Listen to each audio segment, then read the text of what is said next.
that all Nova Scotians will know a sham when they see it.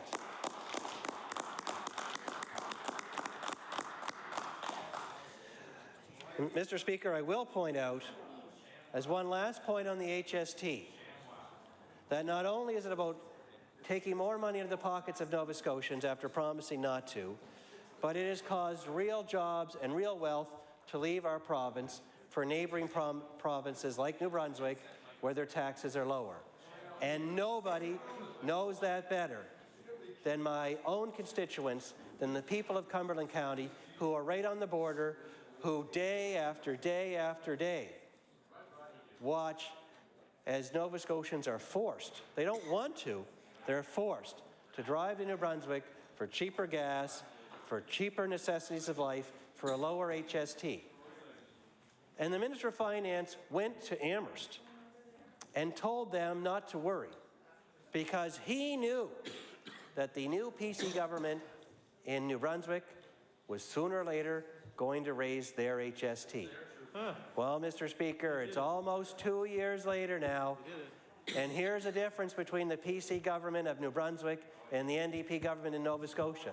The PC government in New Brunswick promised during the election not to raise the HST. They got elected on that promise, and you know what, Mr. Speaker? They kept that promise. They kept it.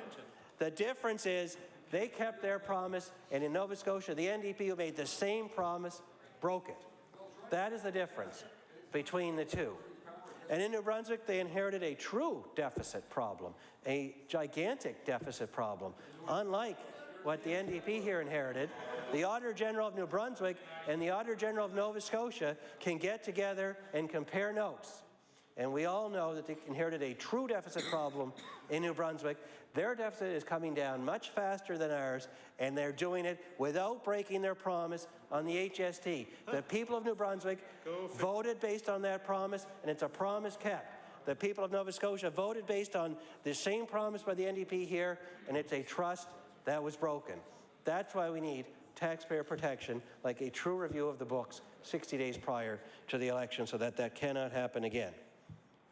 Mr. Speaker, setting aside all the discussion about pensions and governance and income tax and sales tax and corporate tax for just a moment, I do want to finish up by pointing out that a Financial Measures Act that was truly worthy of support would actually look beyond the immediate ups and downs of tax rates and put in place a real plan to grow our economy, to create real jobs and real opportunity in all parts of Nova Scotia. But this FMA does not do that. In fact, it provides more duct tape on an ailing economy. You know, Mr. Speaker, we found out last week that the economy of Nova Scotia grew by a whopping 0.3% last year under the NDP, one of the worst performances in all of Canada. As the rest of the country comes out of recession, starts to see their economies ramp up, starts to see real jobs created, guess who, under the NDP, was flat? 0.3, Nova Scotia. That's for the province as a whole and for the year as a whole. So we can imagine what that 0.3 breaks down into, both quarter by quarter by quarter. Clearly the economy was shrinking at some point during the last year. And when you break that 0.3 out by region, you can imagine what the number is for Halifax. So if you take Halifax out, you can see that outside Halifax, our economy actually shrunk last year. And no wonder, Mr. Speaker, the highest taxes in all of Canada, skyrocketing power rates, more regulation, less jobs. It's an economic rule as old as the hills. And the NDP can grab more and more of that economy and taxes if they want to when they have a majority, but they cannot break that fundamental rule when you have the highest tax in all of Canada, when you have skyrocketing power rates, when businesses are hurting, when wages are not growing, when families are squeezed, the economy will shrink and not grow. And with this budget, the NDP had a chance to provide real relief to Nova Scotia families and businesses and chose not to put in place a real plan to grow our economy and chose not to. And not just for this year, but to set this province up for all future years. because we have been handed a federal shipyard contract, which is a great opportunity. But it's not a great opportunity if it's taxed to death, if all the subcontracting work is sent to provinces that have lower taxes and lower power rates and lower costs and less regulation, but more jobs. That is how they will screw it up. And there is nothing in here that's going to make that any better. In fact, Mr. Speaker, if the government was truly concerned about creating real jobs in the province, they'd have a jobs plan as part of this budget, and they don't. If they were truly concerned about growing the incomes of Nova Scotians, providing Nova Scotians a chance to move up the income ladder, to earn closer to the national average, this was a chance, and they didn't take it. And you know, Mr. Speaker, I can't help but point out that the other truism about growing incomes is that the level of your income and the quality of your education are directly linked. There is a direct link. And so at a time when we need to help Nova Scotians earn more money, the government is actually kicking the legs out from the one system, our public education system, that can help get them there. All of them. Our gifted students will always find a way. We need every Nova Scotia student to get to grade 12 and beyond if they're going to fulfill the meaningful, sustainable, high-income jobs of the future. But to have the incredible lack of foresight to target education cuts in the earliest years, as the government's report last week for Chignecto Central said, go to the elementary years, cut some more elementary teachers, take the literacy assistants out of the early year schools. That's an alternative to the librarians. But the government wouldn't have completely thrown that suggestion out, and the moment it was made is abhorrent to all those Nova Scotians that actually care about the quality of public education in our country and want our most vulnerable students to get all the help they need and know that the most important dollar in our public education system is invested in the early years. But that's where their consultant has told them to go. And if you have fewer teachers in the elementary schools, you obviously end up with class sizes that are bigger than they need to be. And so here we are with a budget and a Financial Measures Act that keeps the highest tax in all of Canada, watches as 1,600 jobs are lost outside Halifax, that deals with the pension without telling Nova Scotians that they have cost certainty about pension contributions, that makes a goofy, phony sham of a promise about the HST, even though their track record is so brutally poor at keeping HST promises. This, Mr. Speaker, is that magic moment where Nova Scotians get to see what the government truly cares about, which is only grabbing a greater share of their income for its own purposes, not in actually helping them get a job, get an education, climbing up the income ladder, climbing up the education ladder, setting our province up for future growth and opportunity. That, Mr. Speaker, is what is wrong with the NDP government and is what is wrong with this bill. And with those few words, I will take my place and the debate can go on. Thank you. Chair now recognizes the honourable member for Dartmouth East. Thank you, Mr. Speaker. You know, this is there's a number of things that could have been in this bill as part of the Financial Measures Act that I find quite disappointing not to be there, especially given previous statements by the member for Fairview, who is now the Finance Minister. You know, all those things that he thought were so important to appear in a budget, and here we are 3 years on, and we don't see very many of those things. For example, you know, one of the things the member for Fairview used to talk about a lot was bracket creep. And we know that when we think about the competitiveness and the lack of our competitiveness in Nova Scotia in terms of taxes, one of the major issues is bracket creep.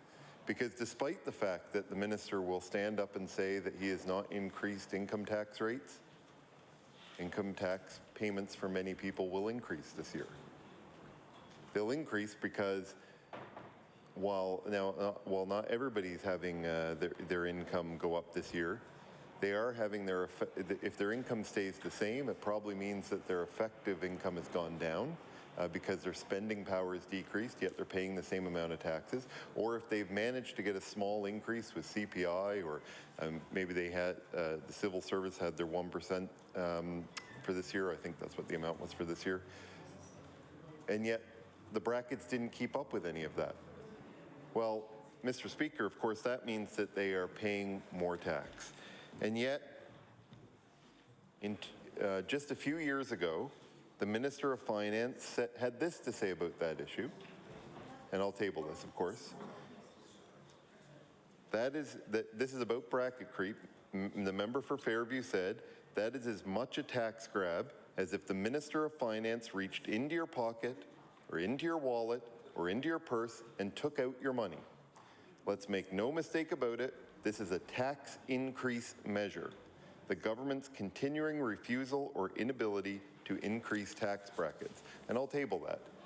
So the Minister of Finance stands up and says there are no tax increases, and yet he hasn't indexed tax brackets, and he said on the record in this chamber that if you don't index tax brackets, that's a tax increase. Well, then there's a tax increase for all brackets in this budget, by the minister's own words. You know, that's nobody else in this legislature standing up and having some philosophical argument between the member for Fairview and somebody else. That's his own words, that if you don't index tax brackets, it's a tax increase. And there's no indexation in this. And I would understand, of course, if the minister didn't do it in the first budget. Maybe you could understand if he didn't do it in the second budget. But here we are at the third budget. And there's still no indication, and it still hasn't happened. And so 3 years on, you can't blame previous governments for every action or inaction that occurs. The minister is also fond of saying that his government has restored the HST. But of course, the provincial portion of the HST has never been 10% in the history of this province. Since the HST was introduced, the highest it was ever at was 8%. It is now 2%, or is now 10%. He didn't restore the HST, he increased the HST. The provincial portion of that HST has never once in the history of the HST been 10% in this or any province in Canada.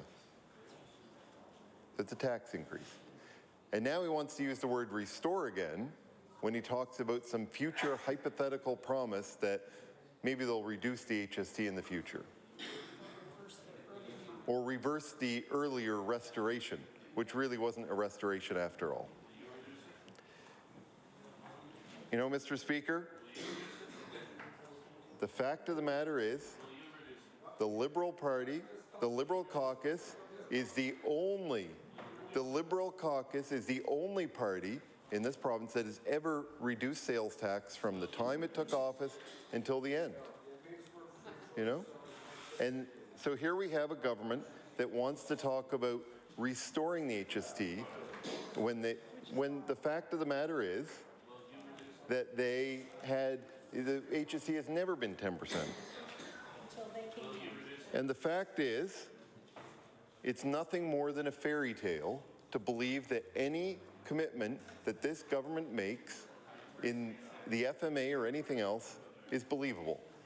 The balanced budget legislation was legislation, and the Minister of Finance and the Premier stood up in the first year, and they said point blank that it didn't need to be in legislation because it didn't matter. It was wrong, and it has hurt people. And we know now, we're sitting here, and you look at the budget now, and the budget appears so unbelievably padded in so many places. So many places. You know, in estimates, I asked one of the ministers whether their department was functioning appropriately without the extra $1 million in staff that they're getting. Oh yeah, no problem. It's working very efficiently and very well.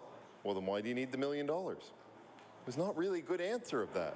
And we've seen that in place after place.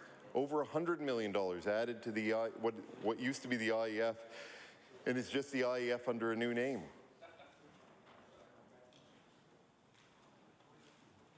The budget is padded substantially so that the government can come to the end of the year and say, look, we balanced the budget early. When the fact of the matter is that there is so much padding in that budget now, we know full well that there are things that they could have done, whether it's on bracket creep or anywhere else. It's a shame that the Tories don't understand the budget numbers either. The leader of the Conservative Party just stood up and suggested that Nova Scotia was the only place in Canada with a 16% corporate general rate, which of course is incorrect, and I'll table the tax rates for the country. It's 16% it's 16% in Prince Edward Island, and the federal one is 16.5%. So it's no wonder that the budget's getting a mess when the Tories are there, and you know, you got to have some sympathy. Even the Minister of Finance the other day in estimates admitted the fact that Liberals had to deal with a Tory mess, and you know, we appreciate the Minister of Finance saying that. But it's, you know, it still comes down to the fact that in bringing in a Financial Measures Act now, like this, that doesn't address the things that were promised and offers a simple fairy tale for years out in the future, makes no sense.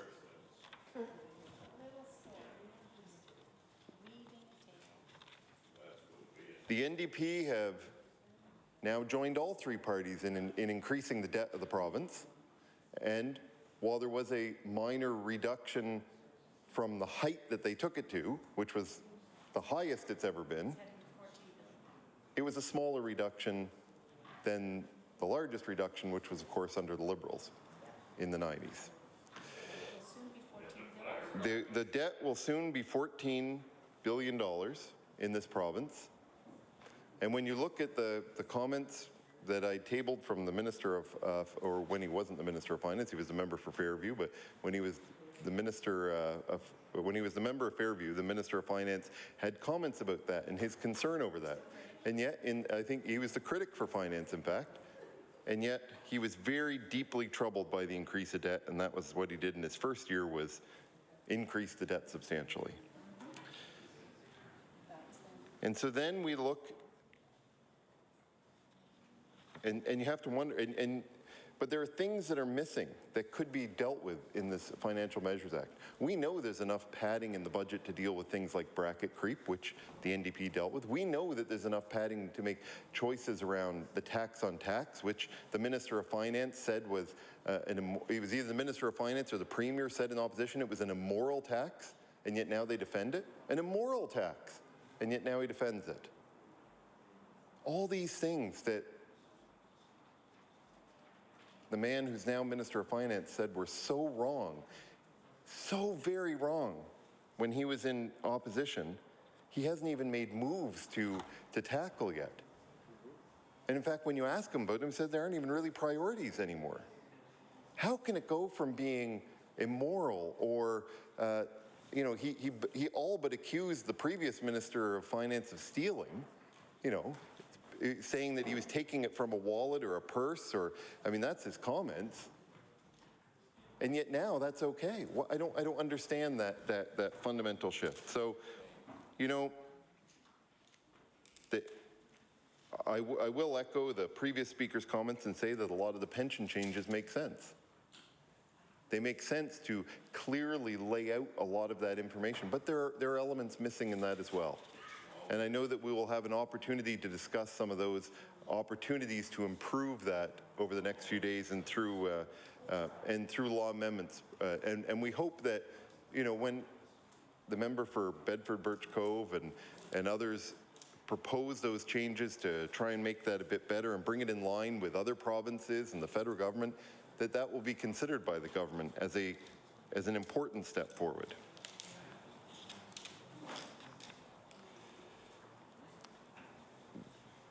The member for Halifax Clayton Park talked about the idea that, you know, this is a very thin FMA compared to previous years. I've only seen 2 previous FMAs, so I don't really know how it compares to 10 years worth of these things. But I do know that it seems strange that a budget implementation bill, the biggest thing in it would be dealing with something that is many budgets away, and it just doesn't, it doesn't seem to make a lot of sense, because it's something that it seems more prepared to be an election bill rather than a bill that actually deals with the implementation of the current budget, which is generally what the FMA is. And certainly the last 2 that were up when I was in the House were certainly ones that dealt with the implementation of the existing budget. This doesn't seem to be that case. And I'm not sure, there's something seems wrong with that, especially when it misses so many of the important things of today, like the tax on tax, which, as say, the Premier called an immoral tax and now seems to be okay with keeping there. It doesn't deal with things like bracket creep. All these things that were so important at one time and now have fallen off the radar. So, Mr. Speaker, this will move its way through, of course, to Law Amendments Committee. I don't know whether anybody signed up to speak to it. It's probably not something that's on the radar screen of most people. They see the main budget. But it's an important debate, and it's an important discussion that, and I think we really need to have answers at some point from the Minister of Finance as to why those things that were once so important are no longer important. Thank you, Mr. Speaker. Thank you. The chair now recognizes the honourable member for Inverness. Thank you, Mr. Speaker, and I am pleased to rise to make a few comments on this. I was listening to the Minister deliver his remarks, and he talked about that when they came to government that they were on an unsustainable path. And we've heard some of the members talk about, including my colleague, my leader here of our party, talked about how could a finance minister who went critic after, I think he mentioned there were 32 quarterly updates, and after going through 8 budgets, how he could miss the state of affairs between making a promise before the election to suggest that that they were not going to raise taxes, to after the election, of course, as we've seen, raising the HST. And Mr. Speaker, I know from my time analyzing the numbers of the provincial books, I have a pretty good handle of what's going on, and I would certainly, before and after an election, my position wouldn't change. I can tell you that, Mr. Speaker. We often hear this number batted around, this $1.4 million structural deficit. And one of the opposite members says it's true. There's many of them say it's true, and they're believing their own you-know-what over there, Mr. Speaker. But I guess what I'd like to raise is that it was all projected. And governments in the past have had to make decisions. And I think it should be pointed out, and I know I've pointed out in this legislature, and I've tabled it here in the legislature to the chagrin of the finance minister, when I showed that he voted against budgets where there were tough decisions made to balance them. So it really should be no mystery to Nova Scotians that we have a tax and spend government here, because they were not supportive of changes in the past to bring budgets back to balance. And now they tell Nova Scotians that, oh, what a mess we were left after, and they say that's true, but yet if we talk to the Auditor General, the Auditor General says that they were presented with 8 balanced budgets. And the Minister of Finance even signed off on it, which was actually kind of amused me, Mr. Speaker, that our leader had tabled that the Minister actually signed off on the last budget as being balanced. So, Mr. Speaker, what I would put to Nova Scotians, and I don't blame them for becoming cynical about politics and the he said and the she said, look to the Auditor General. And the Auditor General is somebody who does not go around campaigning in elections, but has a responsibility to look out to make sure that what's happening in government is a fair and honest recording of what's happening. And of course, he has stated that there were 8 budgets that were balanced, and that's what this government inherited. And I think I must point this out too, Mr. Speaker. I asked the Minister of Finance in budget estimates. He had made a remark at the start of his time frame for budget estimates, and he said that the debt servicing, which this year I think is $881 million, is a legacy of the past, and that he hates having to pay the interest on the debt, that $880-some million, but he said it was a legacy of the past. So I asked him, Mr. Speaker, well, Minister, you've added more debt per year than any other administration in the history of the province, and I outlined the numbers behind that, and I've tabled them in this legislature. They've yet to be refuted. And I said, Mr. Minister, if it's a legacy of the past, why are you adding to the debt in the present with all these deficit budgets? And we see another one here this year. And Mr. Speaker, of course, he avoided the question. But I told him that it was a legacy of the President and also his legacy, Mr. Speaker. As Finance Minister, that's what he will be remembered by. So I do want to make the point that when the Minister opened today and said that they were on an unsustainable path until the NDP took over, that, as we can quote the Premier in his often famous words, simply not true. And go to the Auditor General for that, Mr. Speaker. And Nova Scotians can go to the Auditor General and let the facts stand as they are. But, Mr. Speaker, you know, I know there were tough times in the 2000s when government was balancing the budget. But, Mr. Speaker, sometimes change needs to be made in government. We can't just keep everything going the same way as it always has been forever. And there's opportunity. Change sometimes, while it may be frowned upon at the time, can sometimes bring good things.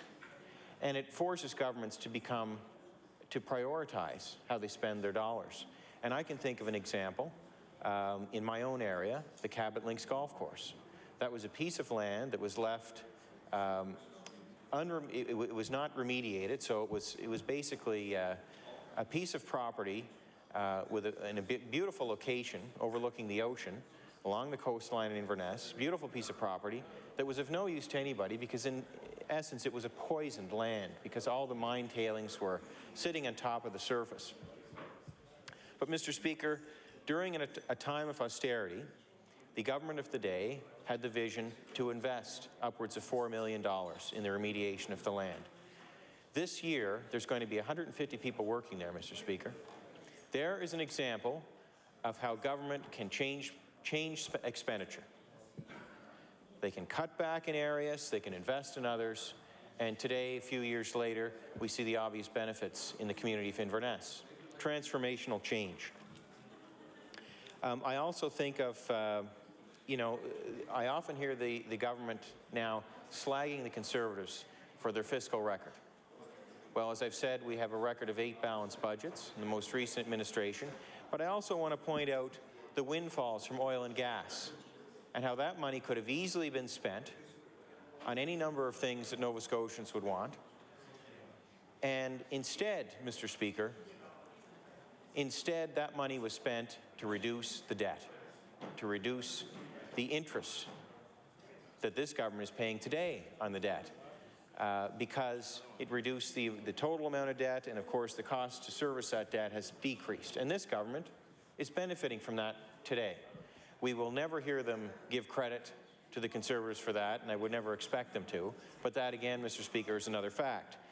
I think of the $830 million that Premier Ham put down on it, and I also think of there was a Crown Share agreement of about $600 million, and 3/4 of that were put down on the debt. Significant one-time payments. So, Mr. Speaker, that needs to be put on the record. I think one of the signature moves of the government for this sitting is the promise to reduce the HST. And we've heard a lot of discussion here today about it. And Mr. Speaker, I can only say that after so soon of increasing it to now decrease it is proof that it never needed to be increased in the first place. That's true. And I have to laugh, Mr. Speaker. Last year, before they tabled their budget, I think it was the day before, they all of a sudden produced a surplus budget for the year when it was supposed to be a deficit budget. And I remember, Mr. Speaker, I had a laugh. I was looking at one of the media coverage of the story, and the title, I believe, was referenced as an embarrassment of riches, because the government had been trying to paint itself in such a dark corner, and that it was faced with all these challenges, these fiscal challenges left to it by the previous government, and all of a sudden, they had a big surplus. So, Mr. Speaker, this again adds to the cynicism Nova Scotians have. I don't want to add to it today, but I do want people to take away from what I'm saying here is the facts. And you can't hide from the numbers, Mr. Speaker. When you project a deficit of over $200 million and you end up with a surplus of over $400, net difference was well over $600 million. Mr. Speaker, that kind of, yeah, possibly the minister referred to it as a rounding error, but it's really ridiculous, Mr. Speaker, for an estimate to be that far out of whack. So, Mr. Speaker, the reduction of the HST that this party now claims that they're going to do, really there was no need for the increase in the first place. And if they had any interest to control cost, and we've seen that in the past, they've never had interest. They certainly never had interest in supporting government trying to balance the budget in 2002, 2003, first time in 40 years. Mr. Speaker, and we just look at the voting record, and that's something I've tabled in the legislature. So, you know, and I know the member from Dartmouth East, I believe, was commenting, and I'm not going to spend too much time on this, Mr. Speaker, because I don't want to be needlessly sparring. But. You know, there was some talk about the taxes not being the highest here, and I'm looking at these documents now, Mr. Speaker, so, but I can assure you that we have very high taxes in the province, and these, I'm not going to start looking at these now because I do wish I had a chance to see them before I started my remarks, but, you know, I guess at the end of the day, we have very high taxes here, Mr. Speaker. And I could give another little jab there, but I think I'm going to avoid sparring because we need Nova Scotians to keep focused. We need Nova Scotians to keep focused on the problem at hand, and that's this government's decision to run another deficit budget this year. So, you know, Mr. Speaker, let's put it in terms that Nova Scotians can understand. The 25% increase in the HST rate, the provincial portion, has given the government an extra $400 million a year. Now, to put that in terms, in percentage terms, that's pretty close to 4%, Mr. Speaker, maybe even a shade higher than that. If the budget is about $10 billion, $400 million is about 4%. So I know that seems like a small amount, Mr. Speaker, but it's a significant number. And for families of 4, by the end of this fiscal year, they'll have paid an extra $4,000 on average out of their pocket. Are they getting $4,000 more, or $4,000 worth of better government, Mr. Speaker? I think not. But it does help to support the tax and spend ways of this government. And I think one of the biggest stories around this budget, as you know, we ask ourselves, where is the money going? We need to only look at the FTE counts. And during estimates, Mr. Speaker, I was asking pretty well all the departments that I was questioning about their FTE numbers. And I had the Minister of Finance say about his own department, he refused to answer questions about all the other departments' FTE numbers. And he explained his own department, how there was relocation of staff from one department to his. And I said, well, that's fine, Mr. Speaker. I won't dispute that. I trust you, at least on those numbers. And but I said, surely, if there's a relocation of FTEs from another department to yours, there should be a corresponding reduction elsewhere in government. But if we look at the big picture number, there's about 550 new FTEs over the number of people that worked last year versus what the government expects they're going to need this year. So, Mr. Speaker, we couldn't ask the Public Service Commission those questions because we know the NDP members tied up the questioning during estimates, so that they could extend the debate in other departments, so we couldn't get to the Public Service Commission. And that's true, that happened. It was deliberate. And so I just put that on the record for the minister. And, you know, it's a shame that the members of the NDP, I guess it just proves, they don't want to talk about the FTE numbers. But, Mr. Speaker, I certainly will today. And I'm going to tell you, there's a twofold benefit to what's going on here with the FTE numbers. The first is if you look at the cost of an average wage for an FTE plus the benefits and the pension benefits, you're looking at about a 1 to 3% budget padding for every department in government. So right off the mark, Mr. Speaker, it makes it easier for the government to balance its budget, but it makes it easier for the government to come within range of its departmental estimates. So then they can brag and say, well, we live within our means. But they've got that padding in there, Mr. Speaker. And secondly, I still don't think it was enough padding for the embarrassment of riches last year. But secondly, there's another goal here that the government is committed to, and that's to reducing the FTE count in government by 1,000 through attrition. But, Mr. Speaker, I'm going to tell you that one day soon, this government will claim they've reduced that 1,000 FTEs, but it won't be through attrition. It'll be through the imaginary numbers that they keep putting in their budget estimates. So, Mr. Speaker, I think the Auditor General should do an audit on how the FTE numbers are put together. Because I would be happy to have that number cleared up. I think Nova Scotians deserve to have that number cleared up. And I would like to see something happen before the government can claim that they've reduced 1,000 positions, which are really imaginary.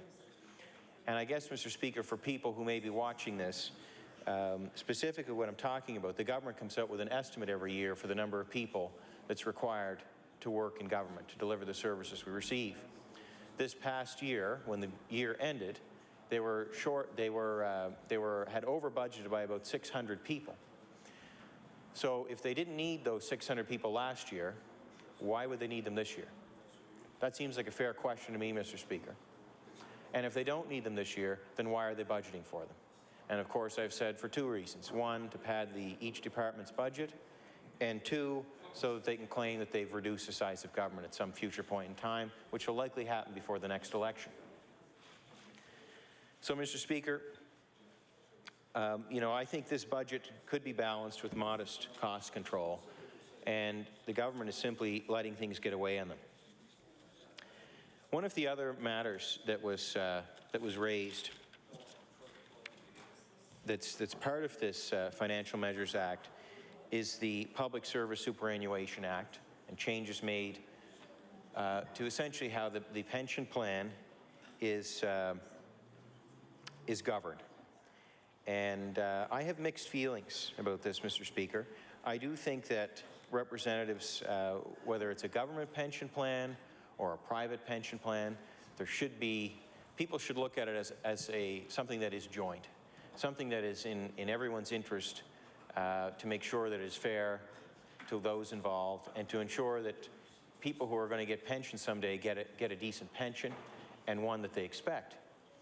And, Mr. Speaker, that is why I introduced a piece of legislation here last week to give defined benefit pension members better information every year in their pension. I know in the Strait area, the area I represent, there's a lot of people upset right now about why their pensions are reduced 30 and 40%. And, Mr. Speaker, that could happen to anybody. And I guess what frustrates them the most is that their pension was, I think it was only 6% underfunded in 2010. And you see the significant change since. And there are decisions that are made, and this is why it is good to have people from all relevant parties, pensioners who are already retired, active workers that are contributing to the pension, those who are on the with the organization that's employing those people. Everybody should be involved. The information should be free-flowing, because I tell you right now, Mr. Speaker, there's a lot of frustration felt by the new Page pensioners because they can't figure out why their pensions have decreased so much, and there's a lot of rumors going around. And the reason I introduced that bill was to give them better information every year so they know what happened in their plan the past year. What was the investment performance? Were there decisions made? Many people think early retirements are always good. Well, they're certainly good for people who want to take early retirement, but what many people don't realize is that puts extra strain on the pension fund itself for people who have yet to retire. And also, should a company, in the case of New Page, go under, it jeopardizes everybody's pension, including those who are already retired. So, Mr. Speaker, you know, when I look at this plan as part of this piece of legislation we're speaking about today, the Public Service Superannuation Act, you know, it talks about an independent chair will be appointed by the Board of Directors, and an appeal committee will be established to manage appeals raised by plan members. There's going to be 3 directors designated by the Employees Union, 1 director designated by the Canadian Union of Public Employees, 1 director representing non-union employees, 1 director representing retirees, and 6 directors designated by government. So, Mr. Speaker, I guess what concerns me is this plan had belonged, it had essentially been under the sole control of the government. So I do think it's good that others who have a stake in it have control, or at least have an ability to be part of the decision-making process. I do caution that if we are putting people in charge of their pension, there has to be an ability for the organization, in this case the government or the taxpayers, to be able to address the decisions that are going to be made by this new body. And I know one person has raised a concern to me, you know, if this board is independent of government and, you know, I guess you could see a scenario where if there's a surplus in the plan and benefits are increased by this new board, they'd be most likely to do that because they would benefit from it. However, if there's a downturn, you may see a situation where instead of this board recommending that a reduction in benefits, they might recommend that the government pour more money into the plan. And, Mr. Speaker, I think every Nova Scotian would love to have the government top up their plan, whether it be, many people don't even have a pension. They might have an RRSP. The markets go down. I'm sure they would love the government to step in and top up their pension plan in the form of their RRSP. But we know, Mr. Speaker, that's not practical. And it's not reasonable to expect government to have to shoulder that responsibility. But likewise, it should not be government's sole responsibility to shoulder that for somebody who has a pension from government. Traditionally, and the way the pension is set up, people, the workers, contribute to a pension, so does the organization. So that is a caution that I would like to raise with those changes. And I guess time will tell as to what happens in the years ahead with these changes, because as we know, Mr. Speaker, they're going to go through because we have a majority government. So, Mr. Speaker,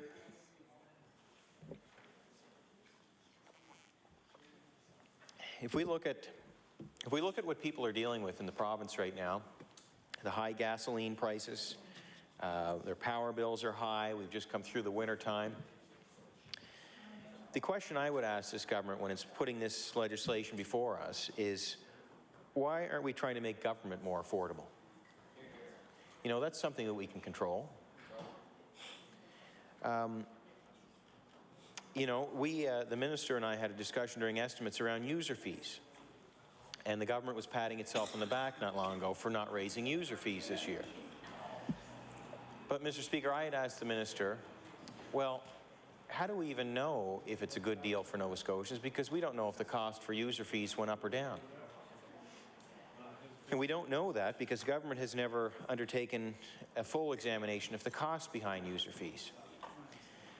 The minister felt that that was impractical, it was too hard to do. We see this all the time in the private sector, Mr. Speaker.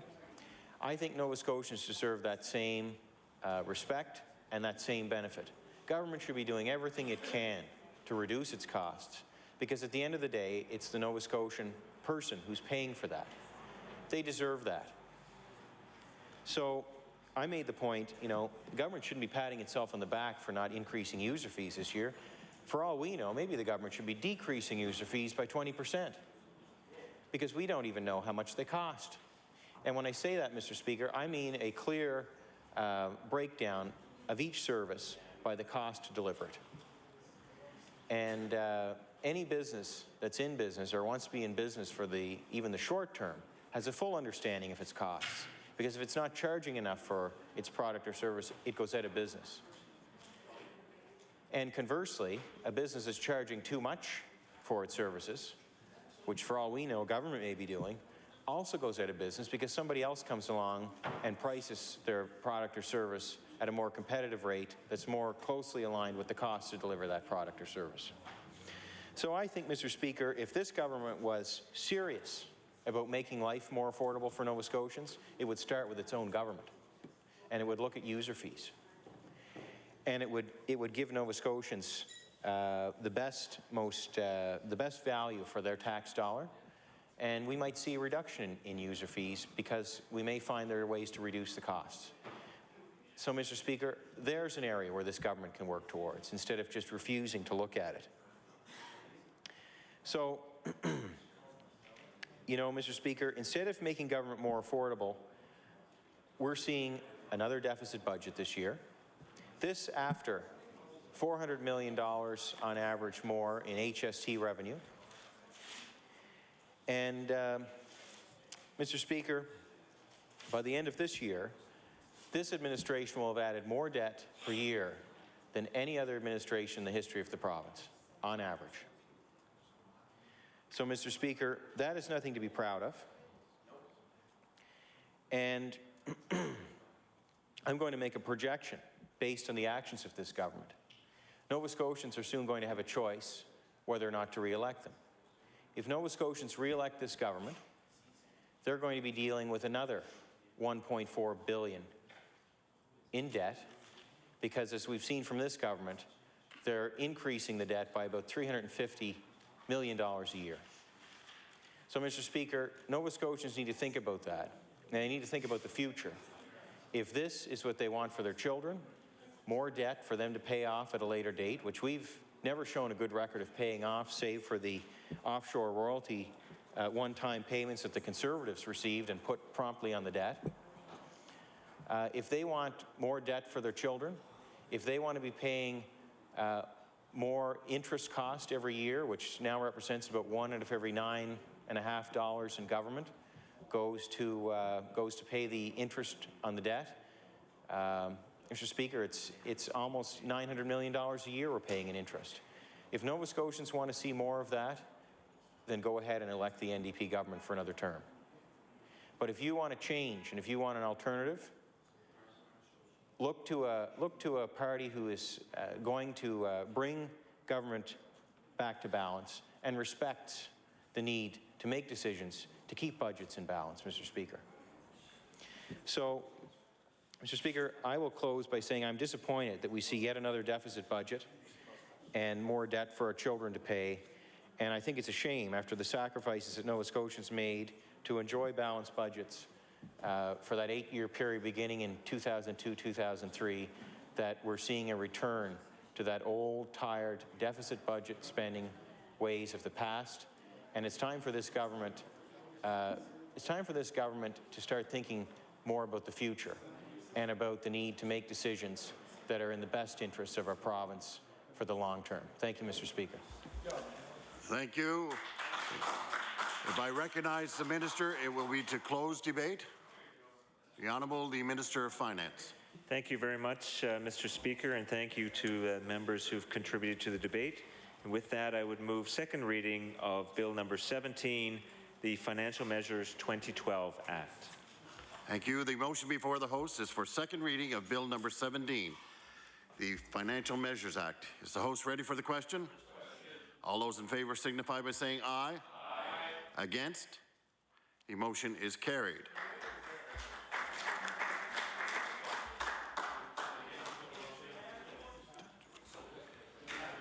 Bill number 17, an act respecting certain financial measures. Order that this bill be sent to the Committee on Law Amendments. The Honourable the Deputy Government House Leader. Thank you very much, Mr. Speaker. Public bills for second reading. Please call Bill number 13, the Education Act. Bill number 13, the Education Act. The Honourable the Member for Cape Breton North. Thank you, Mr. Speaker. I'm pleased to rise here this evening, Mr. Speaker, to say a few words regarding the Education Act, the amend to Chapter 1 of the Act 9596. Mr. Speaker, the purpose of this Act is to decrease the minimum number of school board members from a minimum of 8 to a minimum of 5. Mr. Speaker, we want to know now why that proposal is set forward. Now that the South Shore Regional Board has applied to decrease its numbers from 10 to 6. An actual act that we know, Mr. Speaker, is illegal because now you can't have less than a minimum number of 8. And Mr. Speaker, we know that that board was dismissed back in the fall session, and there's one lady who was appointed by this government to run that board. Mr. Speaker, we know board members work for the Department of Education, but they're elected by the people. They do valuable work for the school boards in their area, for the schools in their area, and they have to make a bunch of difficult decisions. We've seen that just recently with the Chignecto board that made decisions to cut deeply into their system because of the budget that they were presented. These board members know the area they're dealing with, and they know the challenges within their board. They are the frontline communicators to the Education Department. Now, we know this may need to change, Mr. Speaker, the numbers, but for flexibility, I don't think so. We know they may need to change, but the boards should decide that, not one unelected individual. Mr. Speaker, under this Act, the school boards must review their boundaries and submit changes to the UARB. The UARB then sets the number of school board members and the boundaries within each district. And as I've just said, we have an awkward situation here where the South Shore Regional Board has requested that they decrease their number from 10 plus 2 appointed members to 6 plus 2. But as I said, Mr. Speaker, this board is now run by an appointed member of the government and not by an elected official. And from what I've heard from members of the South Shore region, the submissions that they're looking for a 9 plus 2 member board, but this is not the appointed government's option. And the concern I have, Mr. Speaker, is the timing of this legislation. We hear that the board applied to decrease the number, but was refused during this because of the current legislation. The UARB declined the application because of legislation, but she was told that the change would be coming, that change in the legislation was coming. She stated this change was imminent. It seems strange, Mr. Speaker, that the legislation was proposed in this House after that request was put forward to the UARB. The purpose of the bill is to give the board more flexibility. But, Mr. Speaker, what about the workload? These new members get elected to be more workload for them. Seems like this change could be brought forward maybe to punish the board down there for their past problems. Maybe it's to see that the new board has less members, and maybe some of the old members won't get re-elected. The board wouldn't have the same makeup, and maybe not the same challenges. But, Mr. Speaker, when that board was dissolved, we heard there was challenges, and we understand that we should have the students' best interests at heart. But when you dissolve a board like that, Mr. Speaker, it paints all those board members with the same brush. If we're going to allow for more flexibility, Mr. Speaker, we should have more consultation and allow the new board to add in this decision as a collective group instead of just one appointed individual. And I'm told that there wasn't a pile of public consultation. The URB did consult a little bit, but it was the meeting dates were put on the school board website, and no, there was no public service announcement other than that. And Mr. Speaker, maybe we should look at decreasing the maximum number of school board members and not the minimum number, to look at ways to save money and keep that money in the classroom to benefit our children. Mr. Speaker, it is my hope that this consultation has taken place in the South Shore, but also with other boards across the province. Because, Mr. Speaker, I know that in Cape Breton, they just had an increase in the number of their board members. And this is secondary to the size of the board, and it gets it along the lines of the Cape Breton Council. Would this work in the South Shore? It's hard to say because of the size. It seems like it would be difficult. But they have over 40 elected municipal officials and 4 MLAs. And they want to decrease the size of that school board to 6 members. And now we're trying to change the legislation so that it could be 5 instead of 8. As I said, consultation with the people there feel like the board size should be more appropriate if it was around 9. I heard numbers of something like 75% of the people there would prefer that option. But that option is not on the table.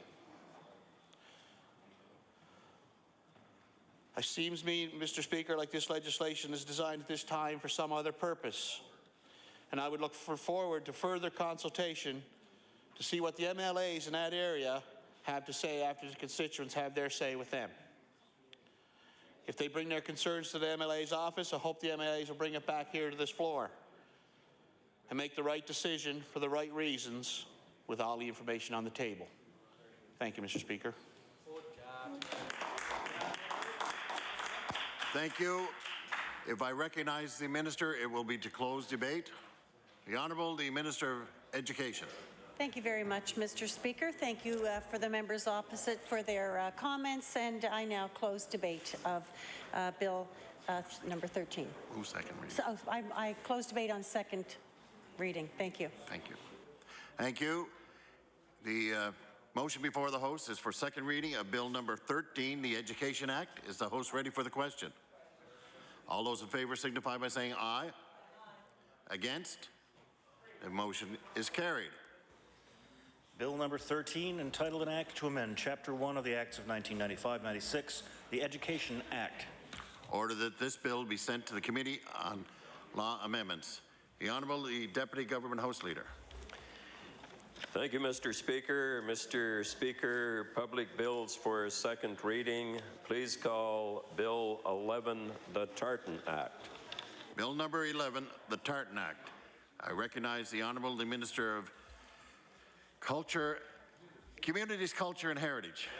Thank you, Mr. Speaker. I now move that Bill number 11, the Nova Scotia Tartan Act, be read a second time. Mr. Speaker, the Nova Scotia Tartan first appeared in 1953 at the Agricultural Exhibition in Truro. Designed by the late Bessie Bally Murray, the tartan was commissioned by the Purebred Sheep Breeders Association of Nova Scotia as part of its efforts to demonstrate the many use of local wool. Mr. Speaker, from those humbling beginnings, the Nova Scotia tartan has become recognized around the world as a proud symbol of our Nova Scotia heritage.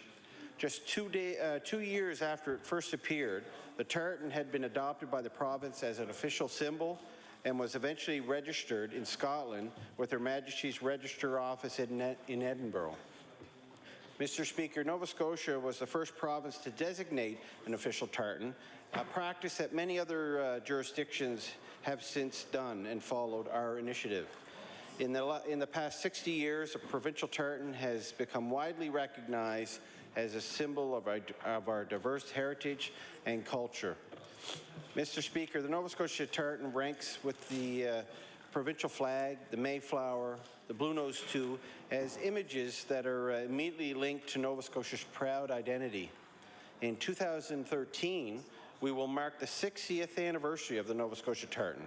So, Mr. Speaker, this is a fitting moment to draw more attention to one of our most important provincial symbols. By updating the Tartan Act, we will ensure future generations will continue to appreciate the contributions made by our Scottish immigrants to the culture and heritage of Nova Scotia. Mr. Speaker, the first time the official description of the Nova Scotia tartan will be description of the Nova Scotia tartan will be included in the updated legislation. This is in keeping with the practice in other provinces and ensures the proper form of the tartan will be known for anybody seeking to reproduce it. Since 1987, Nova Scotia has proclaimed April 6th as Tartan Day, as we were the first province to declare the day in response to a request from the Federation of the Scottish Culture in Nova Scotia. Two of their members, Bill Kroll and Jean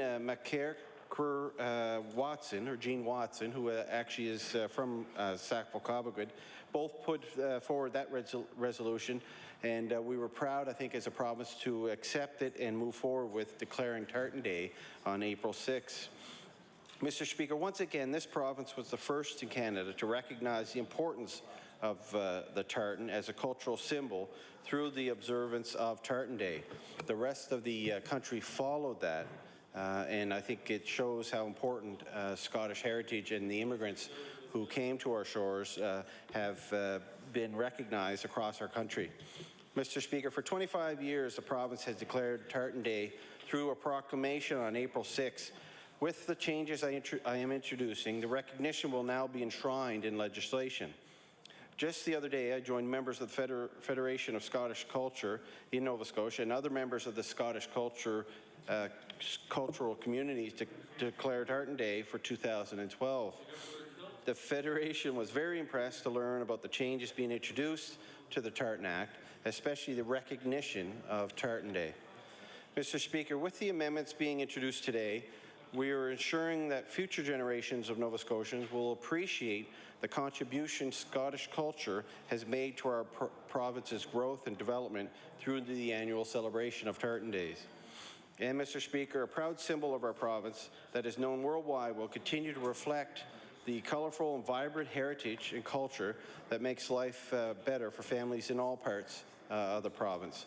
So with that, Mr. Speaker, I hope that all members of the House will support this piece of legislation, and I look forward to it going through the process. Thank you.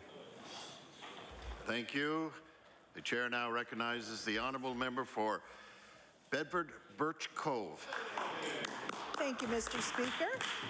Of course, the Liberal caucus supports this legislation. Anything we can do to promote the Scottish heritage and the traditions and cultural significance of the ancestral homeland for many Nova Scotians is a good thing, although my last name is Regan. Of course, it wasn't that when I was born, but then again, Smith isn't exactly a Scottish name either. We look forward to moving this bill along and seeing it pass. Thank you. Thank you. Now recognize the honourable member for Victoria the Lakes. Thank you, Mr. Speaker.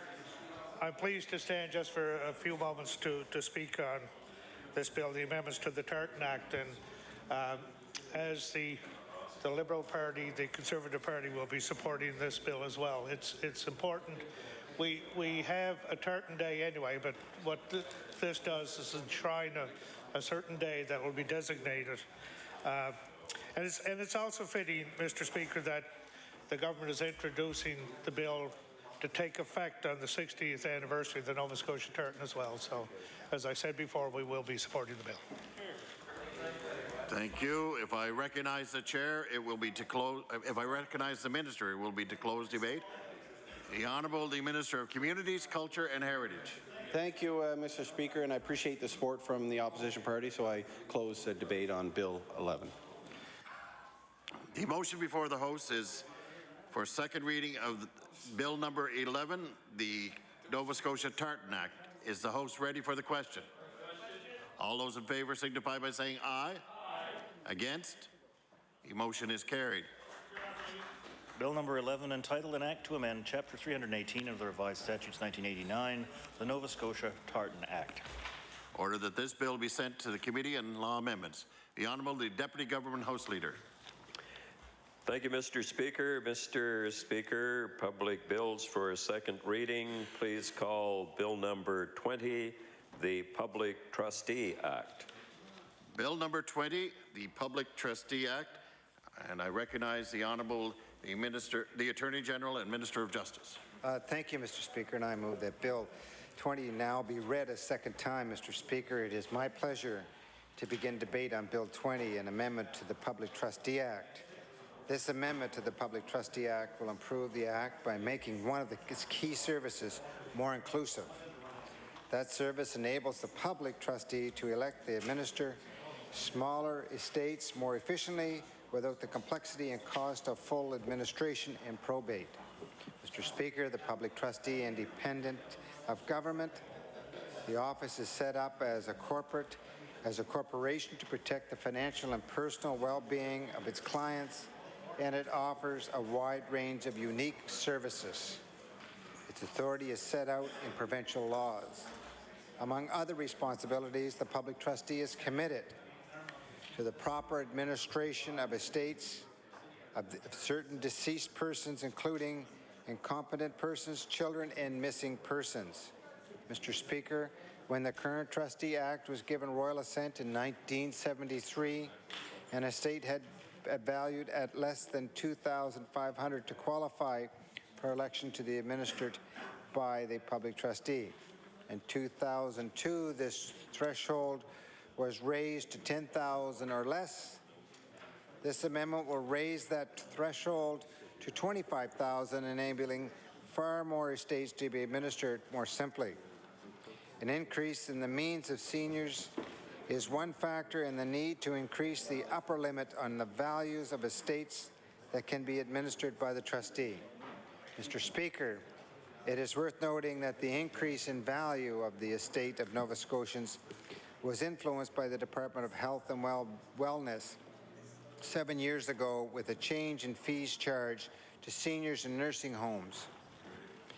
7 years ago, Mr. Speaker, the Department of Health and Wellness started considering only seniors' income in determining his or her ability to pay nursing home fees, rather than his or her total assets.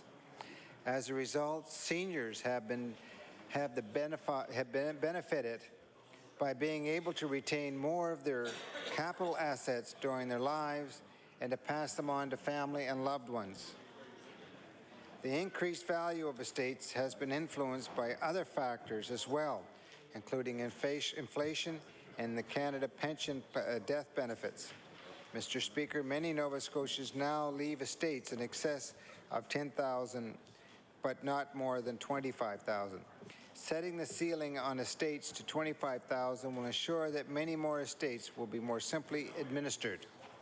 This is an administrative benefit to the public trustee, and it means that heirs and beneficiaries will receive their inheritance sooner.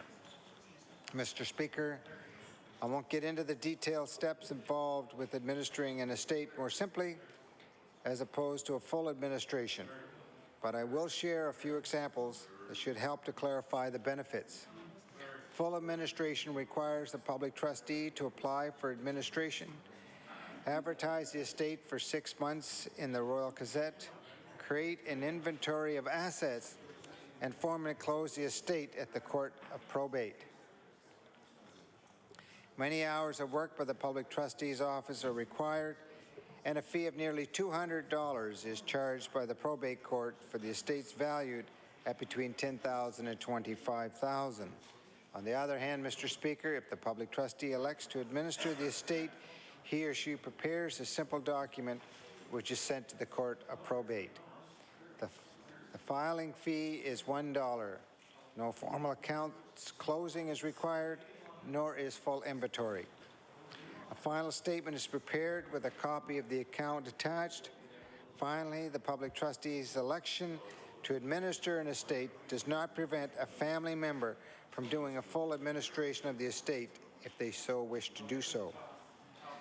With these remarks, Mr. Speaker, I now take my place and look forward to comments by my colleagues. Thank you. Chair now recognizes the Honourable Member for Dartmouth East. Thank you. Thank you, Mr. Speaker, and for that raucous applause.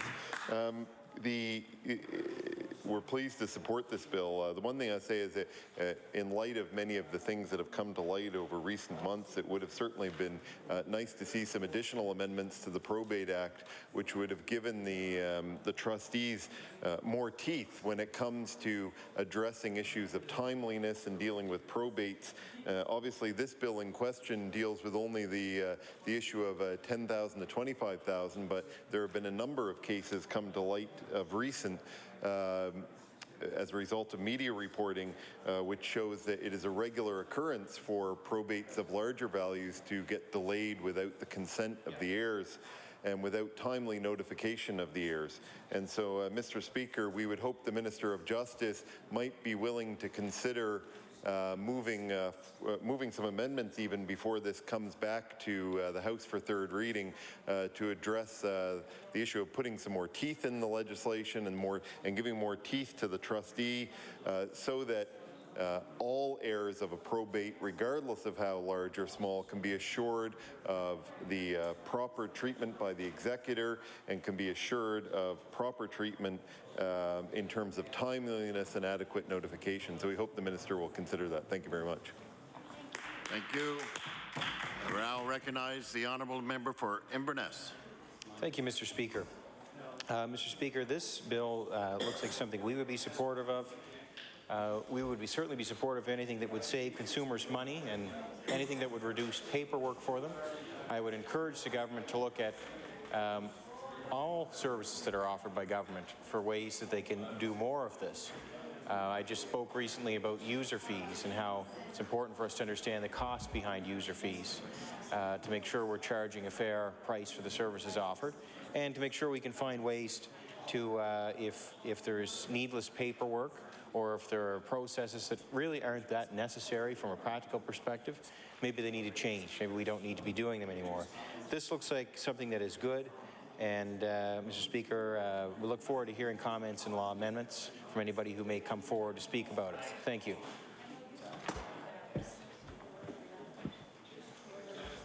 If I recognize the Minister, it will be to close debate. The Honourable Minister of Justice.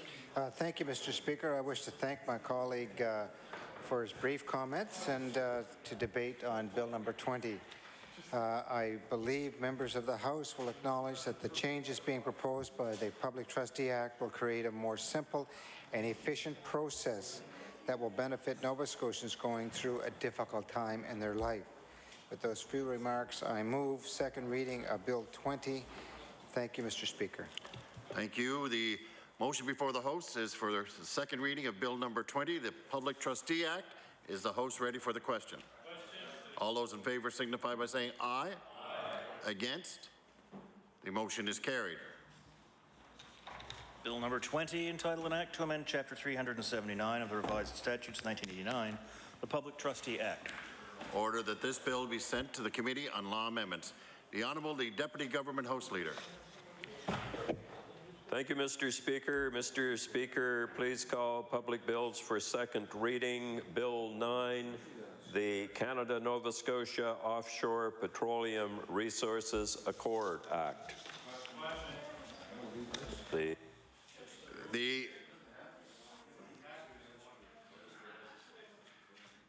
Chair now recognizes the Minister for Natural Resources and Energy on Bill number 9, the Canada-Nova Scotia Offshore Petroleum Resources Accord. The Honourable Minister. Thank you, Mr. Speaker. I'm here in my role today as the Minister of Energy, and I'm pleased to move second reading of Bill number 9, the Canada-Nova Scotia Offshore Petroleum Resources Accord Implementation, Nova Scotia Act. And Mr. Speaker, I rise to speak to an amendment to the Canada-Nova Scotia Offshore Petroleum Accord Implementation, Nova Scotia Act with regard to the Crown Share Adjustment Payments, which I introduced to this House on the 3rd day of April. These changes will ensure that we have the appropriate administrative tools for managing one of our key revenue sources from our offshore. The amendment to the Provincial Accord Act will provide regulation-making authority that mirrors provisions in the Federal Accord Act. Future provincial regulations will require commercial operators and interest holders operating in the offshore to produce specified information to allow the province to calculate the Crown Share Adjustment payments owing from the federal government. Now, it's not anticipated, Mr. Speaker, that the new regulations will entail additional regulatory burden for industry, as the information requirements for Crown Share will primarily be satisfied through the existing administrative regime for offshore petroleum royalties. The federal and provincial Accord Acts were enacted in 1988 as mirror legislation to implement the provisions of the 1986 Canada-Nova Scotia Offshore Petroleum Resources Accord. And this legislation governs all petroleum activities that occur in the offshore area. The Federal Accord Act, sections 246 to 248, outlines the Crown Share Adjustment Payment regime. Currently, there are no equivalent provisions in the Provincial Accord Act. Crown Share provisions compensate Nova Scotia for benefits derived from the National Energy Program, or that the province negotiated under the 1982 Canada-Nova Scotia Agreement on Offshore Oil and Gas Resource Management, and which were lost, of course, when the National Energy Program was dismantled. And as you may recall, the Federal Accord Act did not include a detailed methodology for calculating Crown Share payments, which led to a long-term disagreement on the amounts that were owed. The Prime Minister and the Premier at the time announced in October 2007 that an independent arbitration panel would provide recommendations concerning the methodology for calculating Crown Share adjustment payments and their projected value. And all substantive issues were resolved, and both governments accepted the panel's recommendations in July of 2008. And in 2009, the federal government amended the Federal Accord Act to add provisions respecting the payment regime, including various regulation-making authorities. Under the amended Federal Accord Act, the federal government must enact regulations to articulate a methodology for calculating Crown Share adjustment payments that are due to our province, require production of specified information from the operator and interest holders operating in the offshore, and prescribe administrative procedures for rectifying overpayments and underpayments to the province. The federal Crown Share adjustment payment regulations were developed in close consultation with the province of Nova Scotia and contain the details for determining the amount of payments to be made to the province. And as provincial minister, I notified the federal minister of his approval of the proposed federal regulations in a letter that was dated December the 6th, 2011. So since that time, we've been acting under the terms of our agreement with the federal government on this matter, actually for a number of years now.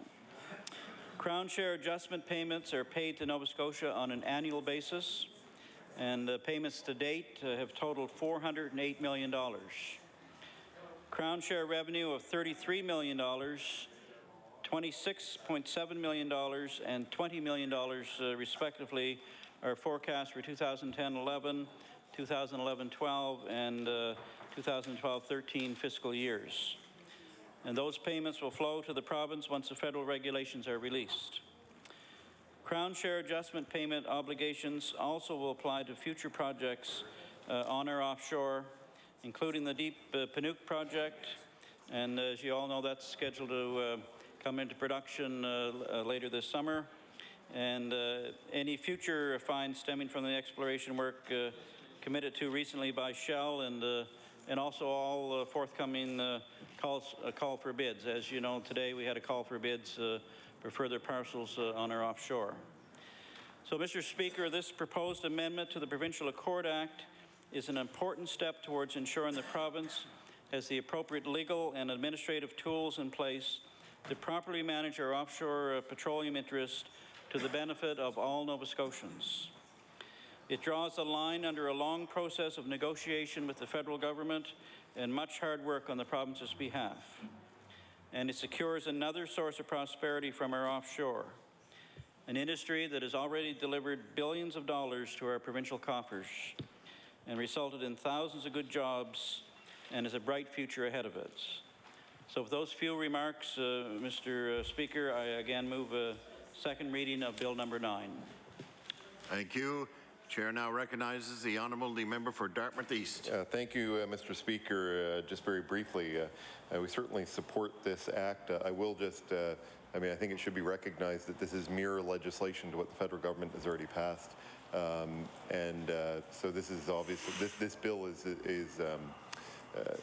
meets the requirements of what was negotiated between the federal and provincial government. My understanding is the federal government has already passed the act and enacted it, and also published the regulations in the Royal Gazette. My further understanding is that those regulations are supposed to be pretty well identical here in Nova Scotia. So I guess we hear a lot of people say, and so I'm one of them, that we should see the regulations with the bill. And as the minister's staff pointed out to me, if you go on the federal Royal Gazette at the moment, you can see the regulations that will become part of this provincial bill. So with that, Mr. Speaker, certainly we would support moving it forward, because there wouldn't be much point in having one half of the act, the amendment passed in Ottawa, and not passing the other half down here. Thank you. Thank you. The Honourable Member for Inverness. Thank you, Mr. Speaker. Mr. Speaker, this was just like to make a few remarks on this piece of legislation. We lost Senator Fred Dixon this past year, and he was the gentleman who did the original negotiating on the offshore accord. And the goal at that time, Mr. Speaker, which remains today, is to ensure that our province is the principal beneficiary of those offshore royalty payments. And Mr. Speaker, at that time it was a statement of intent, and it wanted to recognize Nova Scotia to ensure we get those revenues. In the mid-1980s, the Crown share was eliminated for Nova Scotia, and that meant that once we earned royalties, we started to lose out on our equalization payments. And equalization payments, Mr. Speaker, I think they are our largest source of revenue for the province. It comes from the federal government, but they're the largest source of revenue in the budget. Mr. Speaker, so when we started to lose those revenues, I guess it defeated the purpose of trying to earn the royalties. And so in 2005 with the Atlantic Accord, Premier Ham was able to negotiate and get for Nova Scotia $830 million in past equalization deductions. And of course, Mr. Speaker, as I mentioned earlier today, that money was actually placed on the debt. Very prudent decision, and saving Nova Scotians millions of dollars each year in money that does not have to be thrown out the window in interest payments on that debt. So, Mr. Speaker, that is something that we're all benefiting from in this province today. And I know in 2007, under my predecessor, Rodney MacDonald, at that time, the intent of the accord was restored, and there was an amount of about $600 million that came into the provincial coffers, 3/4 of which was put on the debt. So, Mr. Speaker, as I understand, this legislation is about ensuring that when calculations are made, that we have a good understanding of how they're made, and to ensure that they're fair by our standards as well. So, Mr. Speaker, this is something that I would be supporting, and look forward to further comment as whether it goes to law amendments and upon third reading. Thank you, Mr. Speaker. Thank you. If I recognize the minister, it will be to close debate. The Honourable, the Minister of Energy. The Honourable, the Minister of Energy. Thank you, Mr. Speaker. I I thank the honourable members for their thoughts and their support on this particular bill, and look forward to seeing it move along to the next stage in the process. The motion before the house is for second reading of Bill number 9, the Canada-Nova Scotia Offshore Petroleum Resources Accord implementation. Is the host ready for the question? All those in favour signify by saying aye. Against? The motion is carried. Bill number 9, entitled An Act to Amend Chapter 3 of the Acts of 1987, the Canada-Nova Scotia Offshore Petroleum Resources Accord Implementation Nova Scotia Act. Order that this bill be sent to the Committee on Law Amendments. The Honourable the Deputy Government House Leader. Thank you, Mr. Speaker. Bills for second reading. Bills for second reading. Mr. Speaker, please call Bill number 22, the Mortgage Brokers and Lenders Act. Bill number 22, the Mortgage Regulation Act. The Honourable the Minister of Service, Nova Scotia. Thank you, Mr. Speaker. It's my pleasure to begin debate on Bill 22, the Mortgage Regulations Act. This new act replaces the 1996 Mortgage Brokers and Lenders Registration Act, and the mortgage broking and lending industry has evolved greatly since regulations were introduced in the 1960s.